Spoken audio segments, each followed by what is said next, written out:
Good morning. My name is Bob Parks. First of all, I want to thank Albert and Mark for a great conference and appreciate the invitation.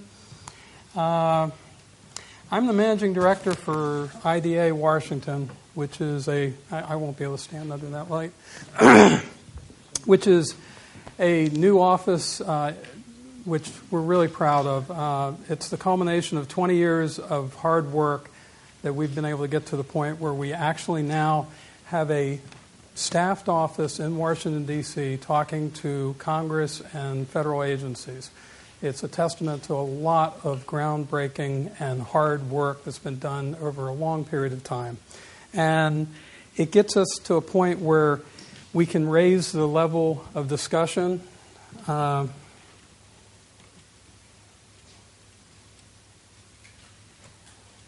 figure out how to do this.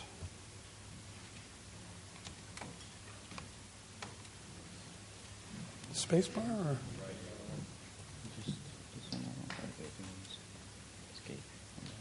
There we go. Thanks. We opened the doors in March. We have a physical office on Capitol Hill, a couple blocks away from the White House, a couple blocks away from the Congress. The primary mission is to raise the awareness of the IDA mission at the federal level. We'll develop public policy to support that, and this policy will help us get our message across to a great many more people than we've been able to do in the past. A primary goal is to build coalitions with other like-minded groups, environmental groups, energy groups, and we're in a perfect position to do that. Many of them are based in Washington, D.C., so it's a short walk to talk to people instead of talking to them over the phone. Excuse me.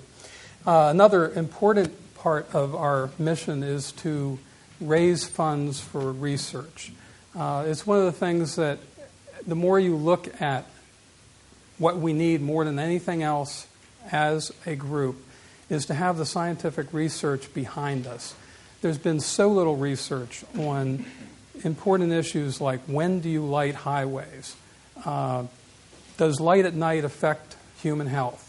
These are things that can be answered relatively easily with a small amount of money, some research money. We need to get that because that will help us reach our goals. And finally, the office will act as an international liaison, so that's one of the reasons why we're here. Immediately, timing couldn't have been better. We started at a time when the new administration was looking at energy efficiency. This isn't something that's been looked at seriously for many, many years. And it was an opportunity to start talking to people who are making decisions on how to implement energy policy, something that the U.S. has been lacking severely in for many, many years. We were able to meet with a lot of important people who were involved in this debate. In a very short period of time, we were able to, maintain or reach a level of credibility that might have taken years to accomplish. But we served as an independent advocate. Unlike some of the advocates that were involved in the debate, they were, very slanted one side or the other as far as outdoor lighting standards. We came at it a very measured approach, and a lot of people listened to us. Only several things that we came up with were really important to be included in this legislation. One of them was the energy efficacy metric that was being proposed was just crazy. It basically rewarded a manufacturer to create a luminaire that hung a light in space. Basically, any energy that came out of that light was efficient as far as the metric that was being proposed was written. It was just a horrible, horrible metric. We've worked with the Department of Energy, and they have recently come out with a much, much better metric called the Fitted Target Efficacy metric. This only takes into account energy that reaches the surface that's supposed to be lit in the energy efficacy calculation. This will mean it will reward manufacturers for creating good fixtures. like I said, we've been talking to the Department of Energy, the EPA, the National Park Service, and medical professionals. We're trying to bring all these experts into the discussion so that we can come up with meaningful public policy. In the very short future, we're going to take on our own version of the outdoor lighting energy efficiency bill. Rather than try to work the seams and work around the edges of what's being proposed, we're going to work with several allies in the Congress to introduce a bill that will have what we want in it from the beginning, so that although we don't expect it to pass, we expect it to be used as a template for the legislation that will come up in fall.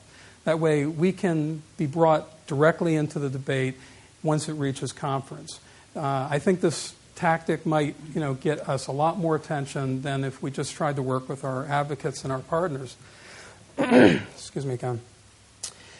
Next year, we're planning the Roadway Lighting Warranting Act, or we will be working directly with some of the federal agencies to do this without legislation.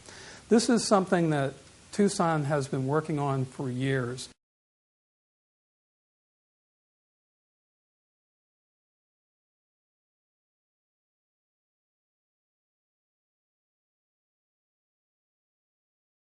Dave Crawford is now in the final stages of analyzing all data from 50 states on when you light highways and why. Because up until now, lighting of highways has been purely done by a whim. If you had the money, you lit it. If you didn't have the money, you didn't light it. There weren't any standards that said you had to light it, except for when you did light it, you had to light it a certain way. We're now looking at creating a warranting bill or working with the Department of Transportation and the National Highway Administration to create standards that won't be mandatory, but what they will be is before you get federal money to put in roadway lighting, you have to meet a certain criteria, which means that research has been done to show that when you light, you will get a better result in safety. So it's not you just light and then hope for the best. And another factor that we're going to bring into play is something called passive illumination, something that you're all familiar with. In many cases, by lighting a highway with reflectors, we think you can reach the same safety goals as you can with lights. In addition, you can put up median concrete barriers to restrict head-on collisions and such. All of this data is out there. It's just never been looked at in a comprehensive way. We hope to put it into a warranting bill that will allow us to reduce lighting when it's not necessary. So that's coming up in next year. IDA is on a path to become a standards group. We've done this, in a minor way throughout the years, but the time, I think, is now, and the IDA board has decided that there's a whole lot of areas where there are no good guidelines. There's no good recommendations. Some standards groups have provided a lot of specifics for parking lots and roadway, but there's a whole lot of areas that have no guidelines, that need them badly. For night sky preservation is one of them. We have areas that are in pristine areas that don't have any real guidelines on how you light them. And there's been a lot of good work done in the last few months or years to show that you can get by with a whole lot less light than anybody thought you could in these pristine environments. And we're working with the National Park Service and other folks to come up with a recommended practices for parks, state, local, federal parks, and any pristine area that wants to know, how do I put in good lighting? How do I minimize the impact on the environment? And I'll just throw this out because I've been this has been mentioned to me 2 or 3 times.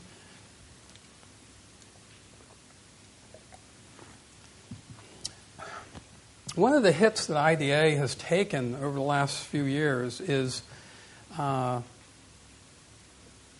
guess, an appearance of being too close to the manufacturers in the industry. Well, I came from the outside as a member of the Virginia Outdoor Lighting Task Force. For 12 years, we worked for legislation, and we were members of IDA, but we looked at it from the outside. And in some cases, we had the same kind of impression. There's a lot of people on the board that have a lot of technical knowledge that are, people from the industry. But now I'm in the inside, and I'm looking out, and I'm seeing it a little differently. These people that we have, like Terry McGowan, like Jim Benya, who are so well respected in the field, without that kind of professional credibility, we wouldn't be able to do what we're going to do. Because when we walk in the door now, we have 20 years of experience, and we have technical expertise to back us up. And people listen. It's a hard thing to explain to everybody, but it's something that we had to go through to get to the place we're at now. We're going to use the global warming energy conservation concerns as a springboard, because this is the buzzword in D.C. right now. Without addressing that, you're not going to get in the door with legislators, but once you touch on that, you get meetings instantly.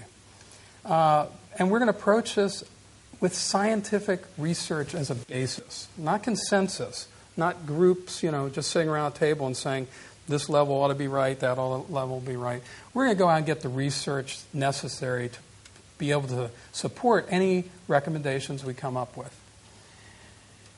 And we're going to include experts from all fields, any discipline, medical, environmental, energy advocates, people from widely varying perspectives, but all have a lot of input that are going to make these guidelines better. And unlike some standards, we're actually going to set minimum and maximum illumination levels when appropriate. Okay, I'm going to breeze through this, but some of the things that we're looking at in the near future, we're having a meeting in October to discuss spectral recommendations, specific spectrum recommendations for light as it affects the environment. So we're bringing in all kinds of experts to get their research, their data, and compile this and come up with some standards that sensitive environments can use so that they choose the right color of light. So they're not rushing to use full spectrum, 8,000 Kelvin LEDs in national parks, for instance. There are luminaires out there now that allow us to create any spectrum of light we want. LEDs will be excellent in that respect. Beyond that, we're going to use this as a module to plug into wilderness environment recommendations. We've been working with the National Park Service. We're going to do this on our own, but we're inviting the National Park Service, the Forest Service, all the players in to give us their recommendations, their input, and then IDA will create standards that they can use to light and retrofit their environments. And finally, we've been talking to all the medical professionals about light at night and circadian disruption. And we need research. We need just a little more research to make the arguments. But we're going to go out and get the money for that, and that's going to allow us to create new standards in that area. I'm going to turn it over to Friedel, who's going to give us an update on European efforts. We're going to come back and try to come up with some questions. We'd like to make the last 20 minutes of this kind of a roundtable town hall discussion. So, Friedel?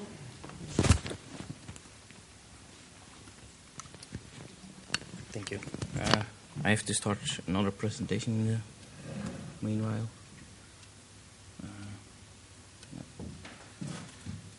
I don't know where it is stored. Here, okay.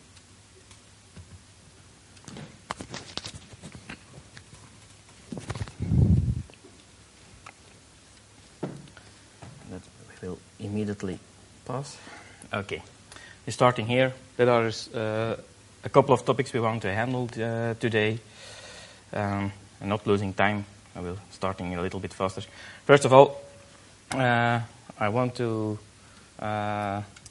say something why we are fighting for against light pollution and what are the reasons that we have to do it also.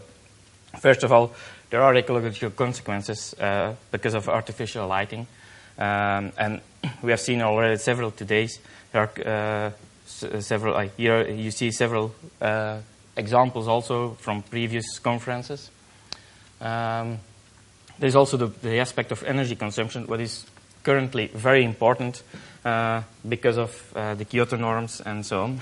And here's one example. By more than 30% of some studies of the outdoor lighting is going up to the sky, so that's really spilling.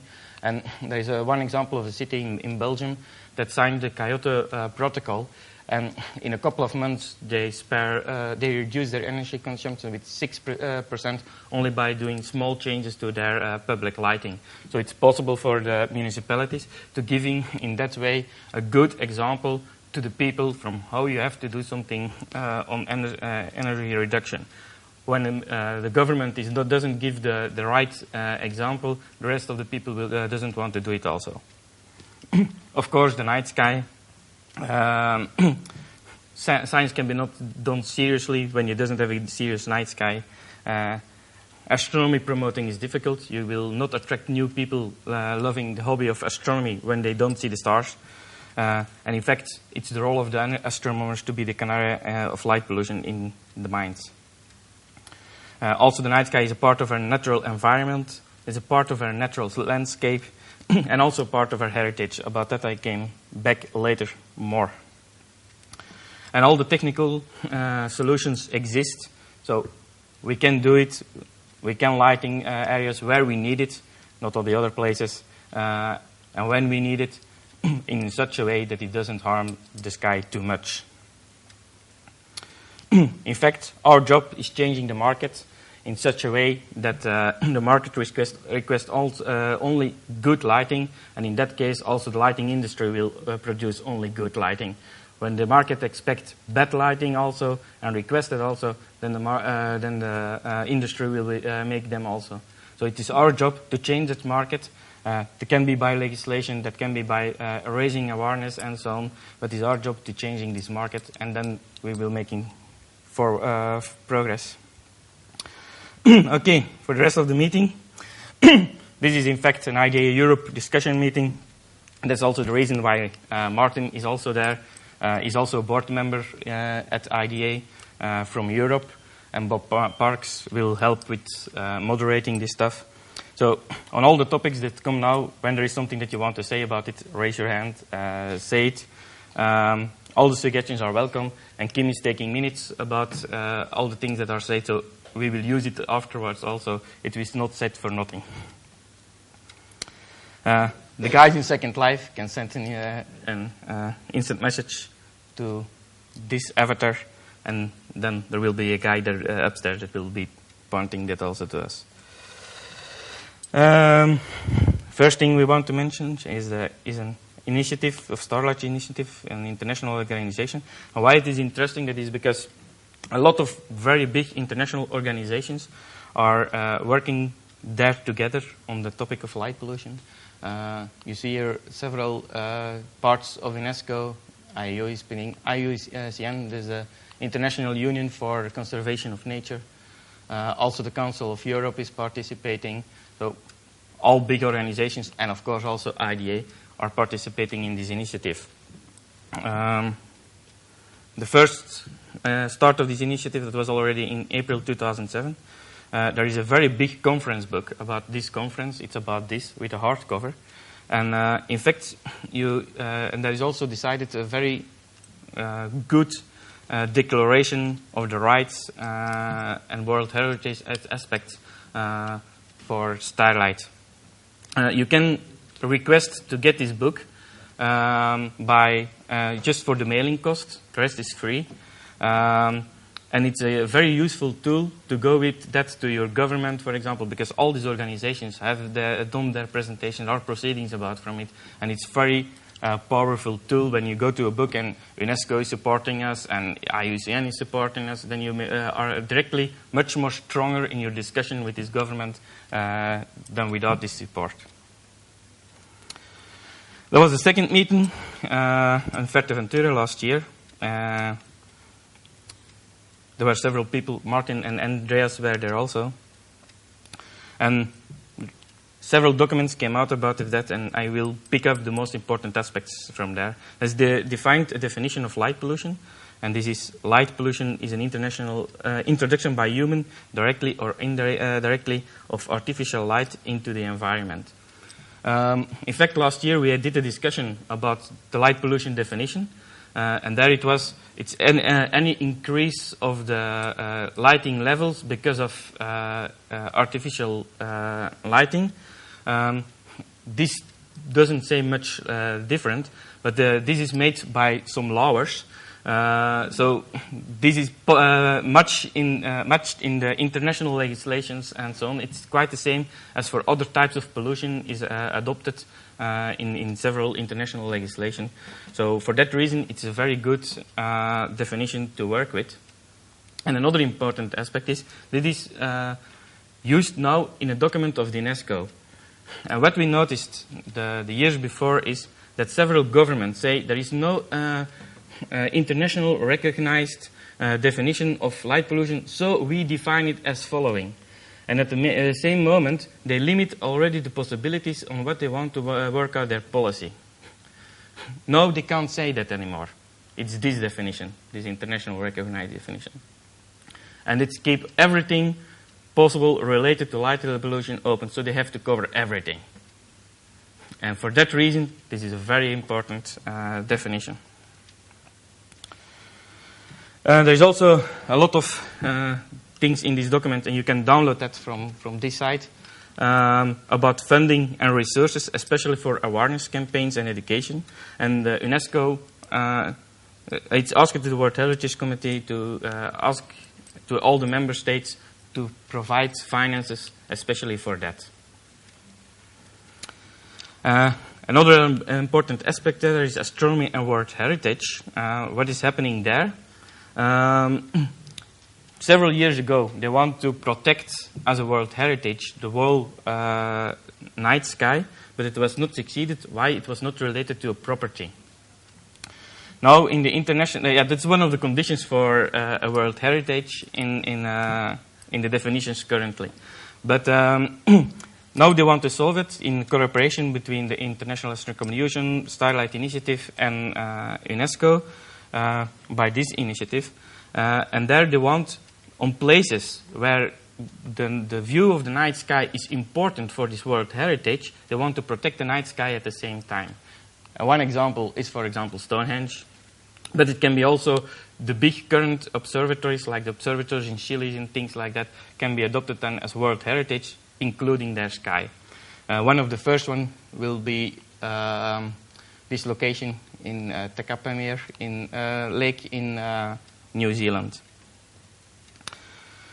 There are also some starlight reserve guidelines that can help to protect these areas and can be used as the guides for that for these World Heritage locations. And a little bit coming also from there, and also with the help of Connie, there is also an International Astronomical Union resolution recently adopted, where these are the three most important issues in there. And in fact, is also a part of the Starlight Declaration that is included in this way there.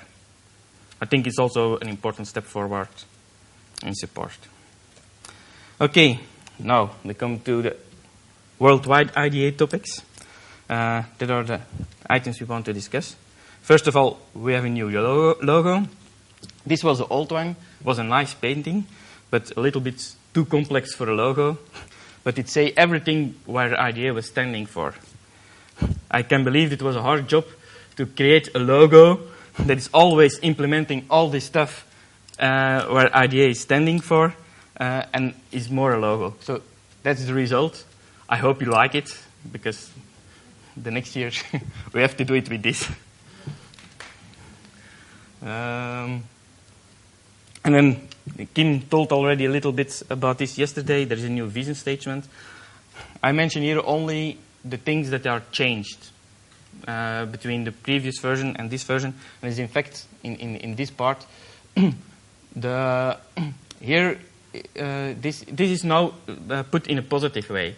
In the previous version, it was more you will lost cost because of lost energy or spill energy. No, it is you can reduce your cost and your energy bills. So we bring it more in a positive way, so it's possible more accepted by policy people and governments, because they see which are the benefits they can realize by working on light pollution.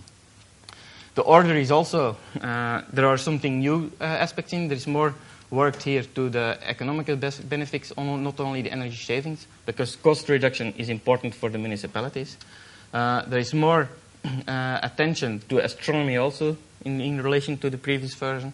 And the order is discussed in such a way that the items that are or most important or most accepted by policymakers, that they are the first one, and the other one, they are the last one.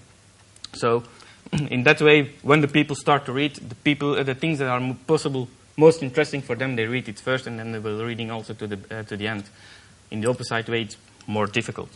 I don't know if there are any comments on this. Is that up on the website now? That's on the website, yes. Now the new edition? Yeah. It's since August or something like that.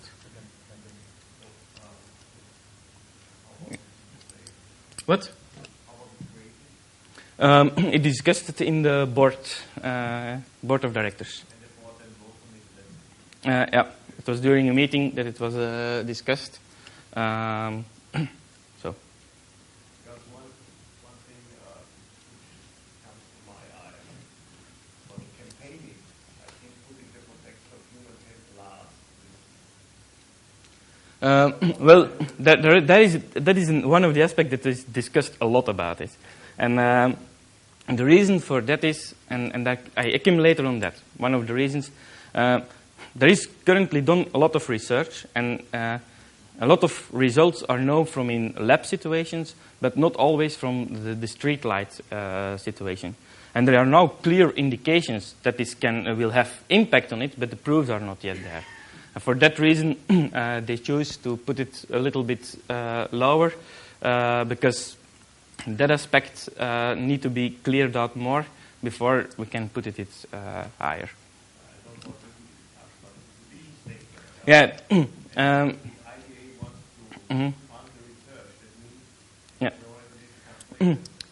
Later, there is also a statement on the human health aspect that is currently under discussion, and where we need feedback from you also, and there you will see a little bit more on the different issues on that topic.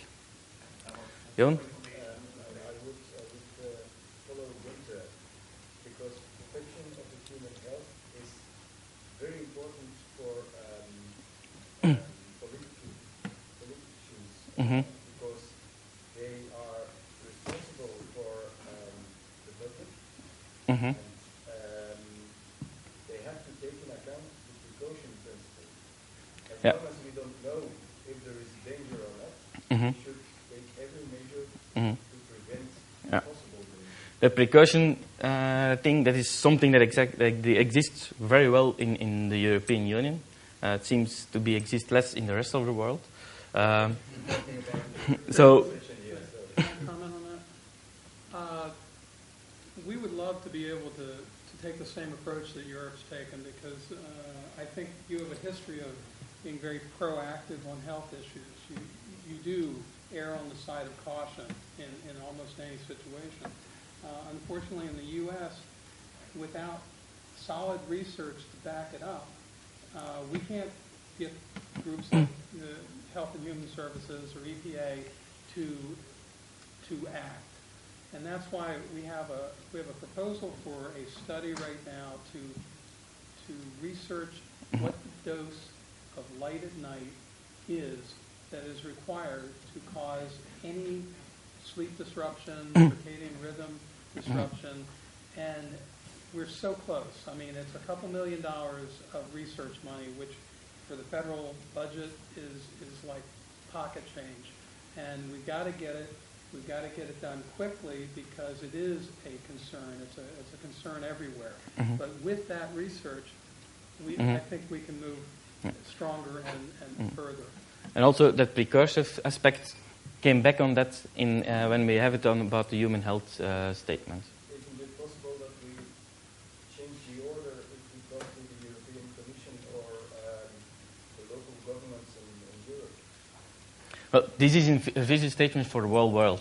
Yeah, Kim? On that, Friedel, but the bottom line is we've got the IUCN statement, we've got the IDA statement.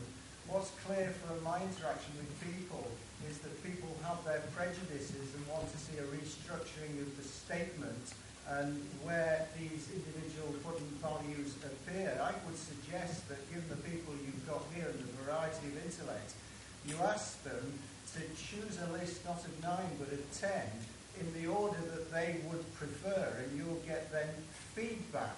I might add that I wish there was a fly fisherman here, because apparently light pollution is affecting fly fishermen. There are too few flies, too few trout. Can I recommend that? Yeah, we will take. We'll take in the minutes also. Yeah, Kim. I think there's also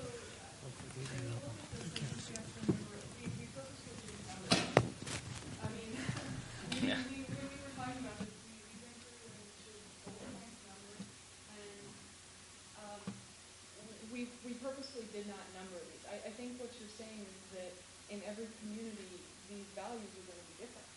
And I think that it is fair to say that because they aren't numbered, that there is some leeway to maybe rearrange them for the community's purposes. Remember, we're all about being flexible and helping out the communities for what is going to best fit their structure. The other way that I'm looking at this is I don't know how the education system is here in Europe, but in the U.S. you learn about the 5-paragraph structure pretty early where you have your introduction, you have your middle importance topic, you have your least important topic, and then you close with your most important topic. So in that way, we could also say that the protection of human health could be the most important topic, and that's what's going to cause them to continue on and read the rest of the vision statement. So I would look at it that way. And I would also say that if this vision statement doesn't work for you as is currently written, have at it. You know? Yeah, Terry? Could I actually take you back to the definition of light pollution? I must say I was rather unhappy with that, because that seems to define all light, all artificial light as light pollution. That would mean that those little red lights that I put along the pathway at the stone circles affect more last night are light pollution. It means that when you're setting up your telescope at night with your go-to and your keypad, and your keypad lights up when you press the button, that's light pollution. It means that if I have the light on in my house, and even though I pull the curtain, a certain amount of light goes out because the curtains are not totally opaque. That is light pollution. I think if you define all artificial light as light pollution, you're shooting yourself in the foot. We have already admitted, and most speakers have stated during this discussion, that some lighting is necessary. Yeah, that's. I was forgot. No,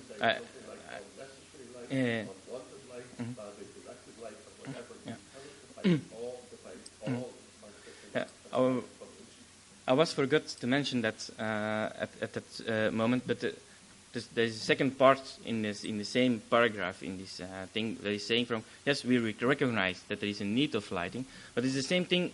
It's kind of the same definition as for air pollution, and we know also that we cannot avoid air pollution completely. But what we have to do there is taking all possible actions to reduce the consequences of air pollution as much as possible. There's just the same approach for light pollution here also. So if you call it pollution, you're liable to turn some people off and say, these people are weirdos. They want to ban all artificial lighting. I think you're better with a more defined, closely defined description of that.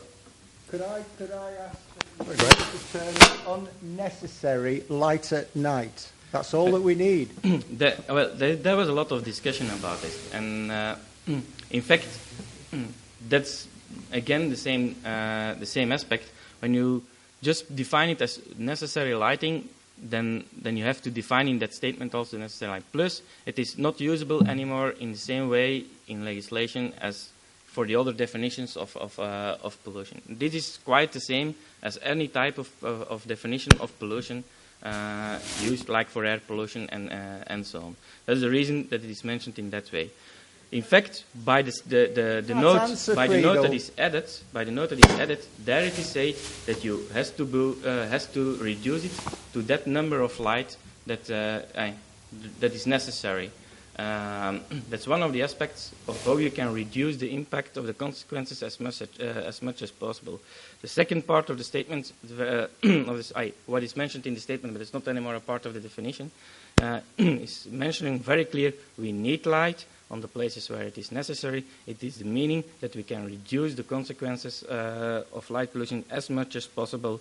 My caveat of the word used, unnecessary. Light pollution, okay. Unnecessary light at night. Can I just come in on that? Yeah.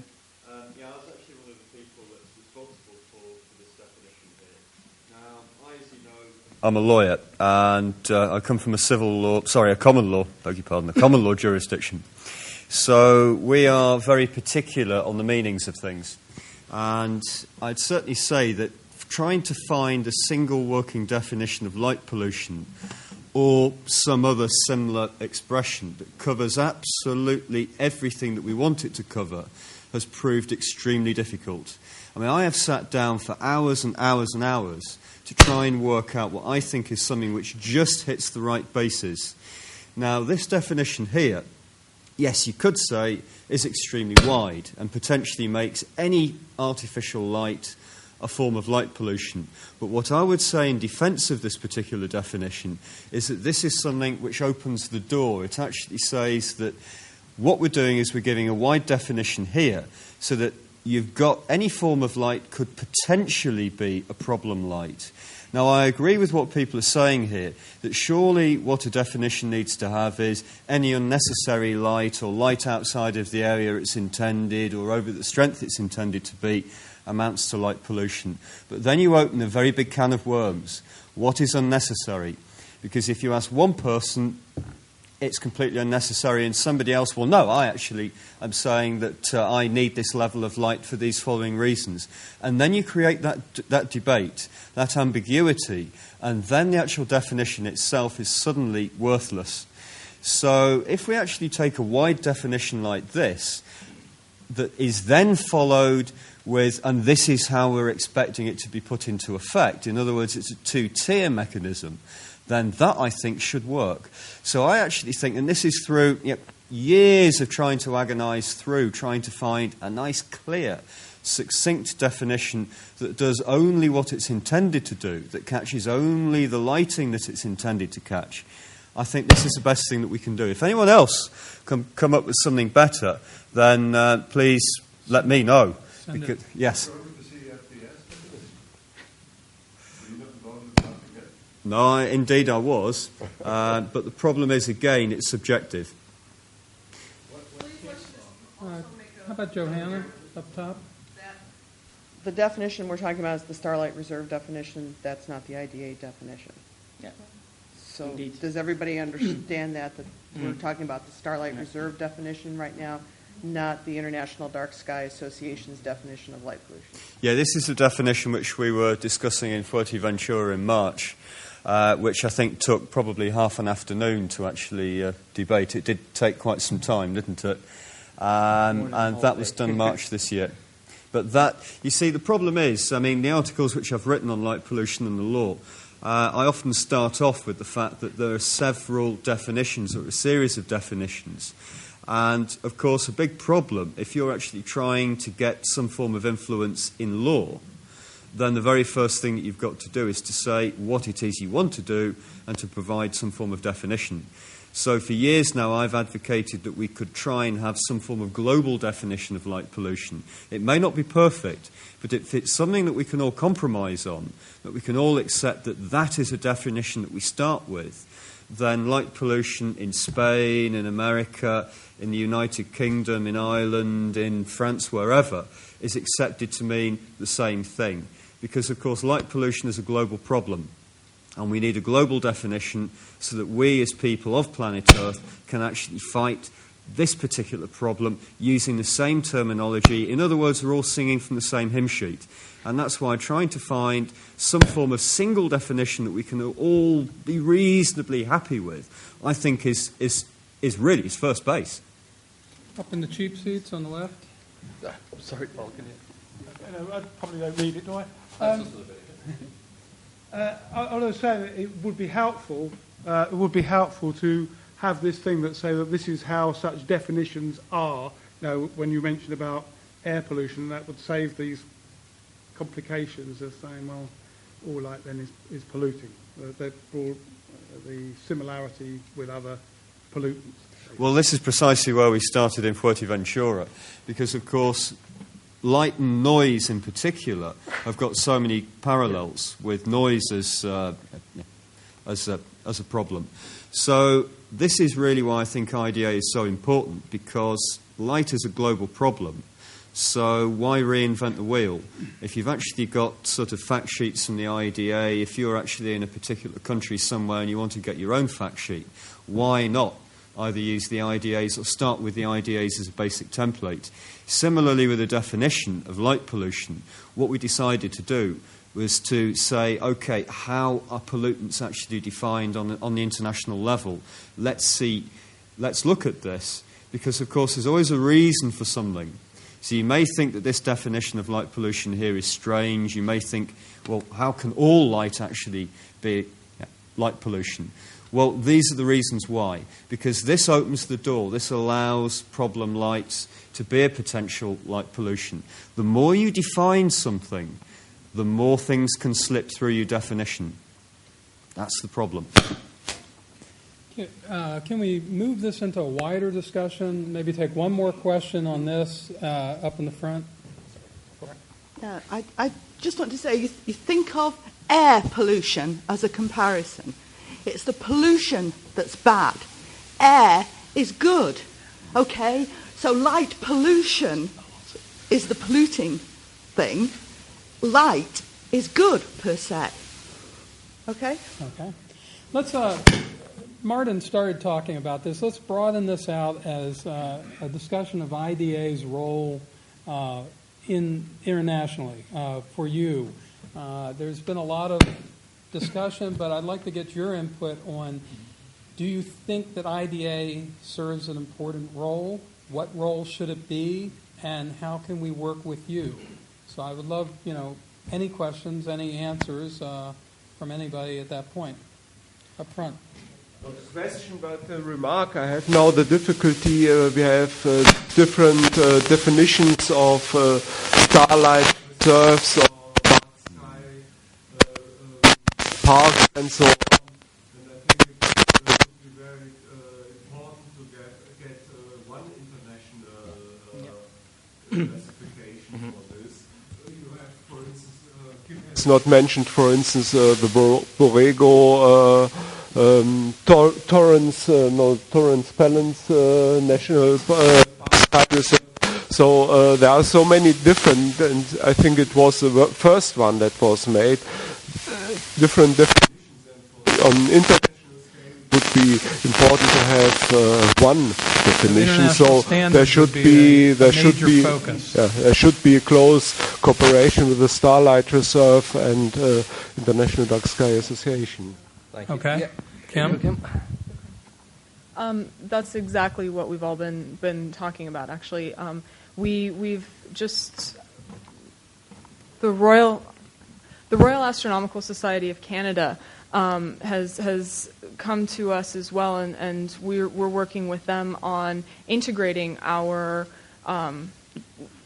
qualifications, our applications, so that we can do these dual certifications, so that when somebody applies to the Royal Astronomical Society of Canada for the International Dark Sky Reserve, which is what Torrance Barrens is, we'll be able to also say, okay, this is also an International Dark Sky Park by the IDA. And actually the meeting that's going on in November in La Palma is based primarily on how do we move all of these designations forward. So it's a great question, and I think that hopefully after November's meetings, both the one in La Palma and our annual meeting, we'll be able to have a little bit better definition of where we're going with these. Because if you actually look at the requirements, they're all the same, essentially. It's just written differently. So in looking at the lake, I'm going to butcher the name, but the New Zealand region for the Starlight Reserve, it's the application could be an application to the IDSR program. And so the question is, how do we integrate those? And hopefully after November, we'll have a little bit better answer on it. And I think that's great, and that's a basis for where we should be moving forward, is just how do we integrate all of these standards into something that we can promote with one voice. I mean, every place. I mean, there's going to be differences, but if we can get a basic framework through IDA that, you know, gets the input from all the sections, all the different countries, I think we stand to gain credibility and not muddy the message. Sorry, Paul, 1 sec. Can I respond to something you said earlier? Absolutely. Bob, about this idea of proper, reliable research is absolutely crucial.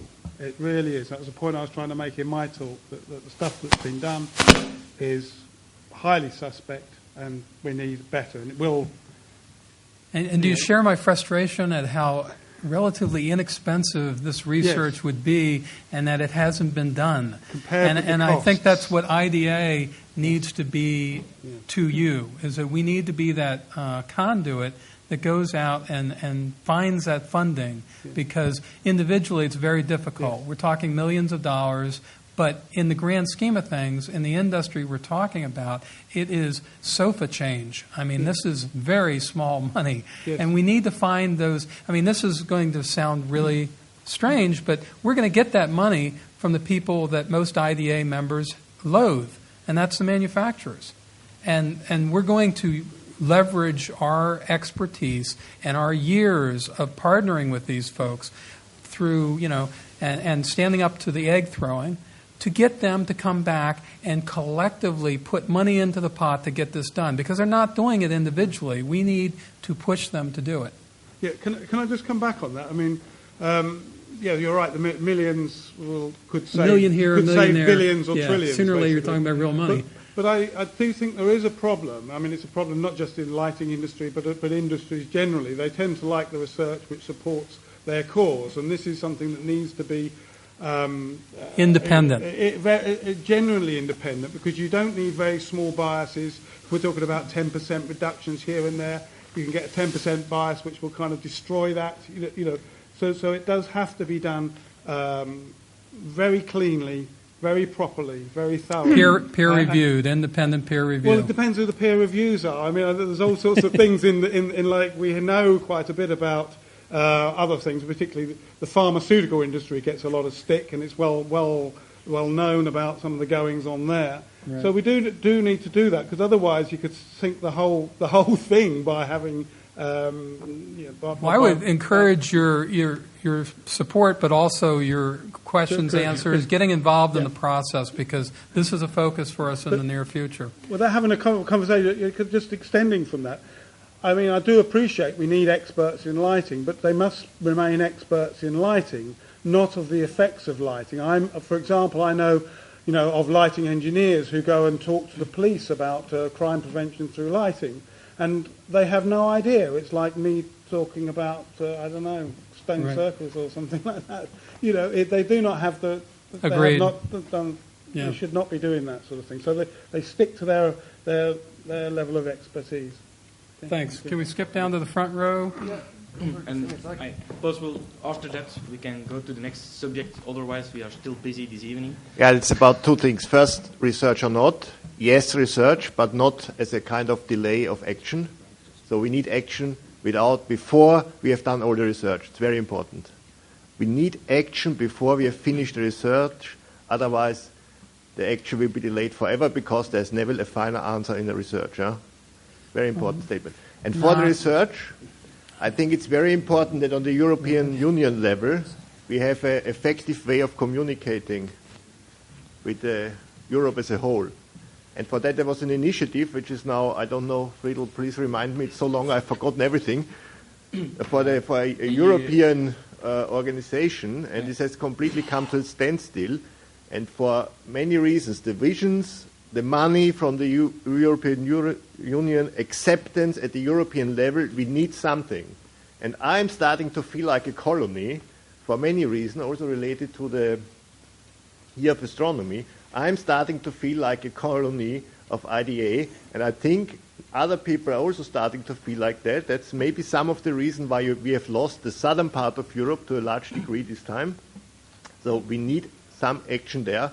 It's the European situation is different, and we need something that represents that and something that can be accepted on the European level. We agree. Yeah. We agree, and we would love to have that, develop as a European On some of framework. these aspects, we came a little bit later also back. Okay, I'm just going to interrupt at this point, which is quite an interesting discussion that we got going. It is time for coffee. So for those of you that want coffee, it's available. This discussion will keep going on during the coffee break. So some of you are very animated and passionate about continuing it, which is good.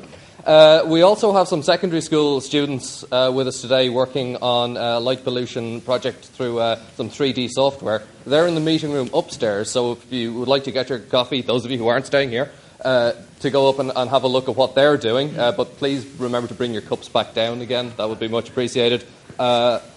Let's see, what else do I have to announce? Registration. Yeah, there are some of you in here who have not registered yet. I know some of the faces, okay? So if you could take a moment to register outside, that would be great as well. Mark has another couple of announcements, so I'll just pass this over to him. Thanks, Albert. Okay, I want to mention again, as I said at the start, that we have included feedback forms about the conference to you, so please fill them in either during the conference and give them back to me, or fill them in and return them to us at the observatory at your leisure later. Some people have expressed a desire to look round the observatory. Obviously, there's no time in the programme, but I'm very willing to show anybody around tomorrow morning, Sunday, and I would be happy to vary the start time. I don't want to start too early, but maybe I could suggest something like 10 o'clock and expect the tour to last from an hour up to maybe 2 hours, depending on how flexible you all are. And I'm happy to do that. So if there are enough takers, I will do that. Otherwise, I should simply go home on Sunday morning. Albert has mentioned the registration. We do need everybody to do that. There are 1 or 2 lunch vouchers left. And if we need more, we need to know that too. There will be an additional 5-minute session from Connie Walker, who's chairing the education session that's scheduled to start at 12 noon. So please be prompt back here so that we don't run into the lunch break too long. And my last plea, really, I know all of you have good digital cameras, and what I would suggest is that if you have good pictures of the conference or of delegates here, please be a bit selective, but send them all to Albert. And then Albert's out at the moment. Oh, no, he's listening. Send them all to Albert, who will collate them, and with appropriate permissions for us to use them on the website and in reports and all the rest of it. That would be very helpful. And then Robert, I see here. Now, Robert is organising the education session for the parallel session that's going on in another room with the secondary level children now. And those school students are operating the 3D Light Pollution Challenge upstairs. Albert's mentioned that already. So please visit that, and then they will come back to the plenary late this afternoon to show you what's been achieved. Now, Robert, do you want to say one more thing? Robert, wait a minute. It needs to be recorded. On that note, ladies and gentlemen, when you're talking to the students, could you just say who you are and your affiliation so that they know where you're coming from? That would be greatly appreciated. They've already had their tea, so please do feel free to get your tea and coffee and go up informally to talk to them. But if you could, please just make sure you bring the tea and coffee back down again. That would be fantastic. Thank you very much. Thanks, Robert. By the way, Robert, do you want Okay, to address Gunter's first point now about research, I quite see where you're coming from about sort of having actions. But what I would say is when we're actually tried to tackle light pollution here, we're going against this assumption that light is good. And in other words, we're going contrary to what a lot of people think is good sense. So I think if we're to try and say, right, what you need is to either not illuminate there or only illuminate to this particular level, then I think what we need is the research that backs up what we're saying, because we're going so much against what people might consider to be nonsensical.